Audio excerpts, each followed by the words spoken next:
I mentioned recently about a funeral I went to here in Sydney of a very wonderful woman who'd been much loved, and her brother particularly, and some of the children and others, the men, were determined not to cry and had to apologise when they did. And I said, cry, bawl your eyes out. You've got to grieve, you've got to mourn. This is Mission Alive, and I'm Roger from the MSC Mission Office. Mourning and grieving is part of what we do as human beings. Part of what we do as Christian people, even though we have a firm belief that this dead person, this friend, this relative, is in a better place. And we say that they've gone on, they've passed over, they're with God. In other countries and places where I've worked, particularly in Papua New Guinea, and I know from other places in Africa and Asia, people really know how to mourn. They howl and they wail and they cry and they cover themselves with mud and ashes and they roll around on the ground and they really cry. Now, to a certain extent, that is a lot of show. They have to show their grief, otherwise they might be blamed for the death. A lot of different beliefs there, but they genuinely grieve. I'll tell a little story of how we did Good Friday one year when I was up in the mountains. Their custom is they put the body on a mat in the middle of the house. The body is there. And people come from other villages and family friends come. And as they come wailing. They have different songs where they wail. And they have a type of dance. It's not an energetic dance, it's a mournful dance.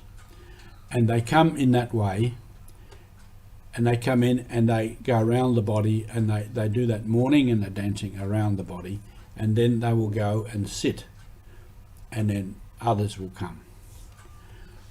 Then at some stage, the chief or someone will stand up and say some words, story of the person who died or some such.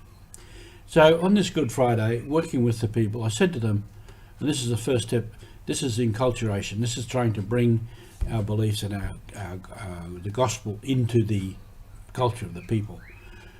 How do you do it? I said to them, how do you do mourning in your place? And they told me those things. And I've seen them do it when I had to go and do funerals in places. So we devised this Good Friday ceremony. At the beginning, we put a rather large crucifix with the body of Christ on a mat in the middle of the church. And the church was fairly big, and there was no seats, just the custom of the people used to sit on the floor. So there was plenty of space.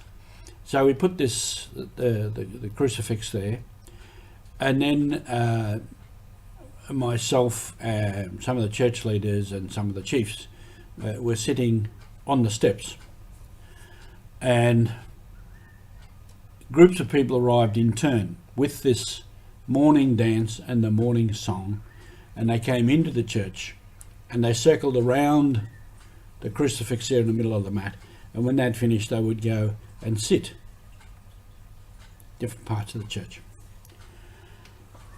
And then the next group would come and another group would come until all the groups that were to come came, and then the church was full and they're all sitting around. Now we counted that as the adoration of the cross,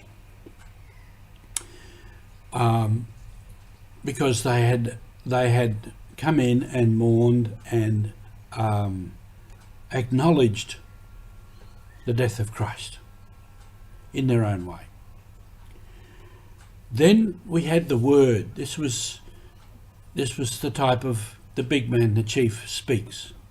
So we had the reading of the word. And then myself, as the parish priest, in the sense that big man or the chief of the parish, I spoke. Not for very long, but I spoke. So that was that part of the ceremony. And then, of course, when it happens in any gathering in Papua New Guinea, there's food. And as mourners would come to the village and mourn someone, particularly a chief or some important person, they would have to be fed. So that then followed with communion.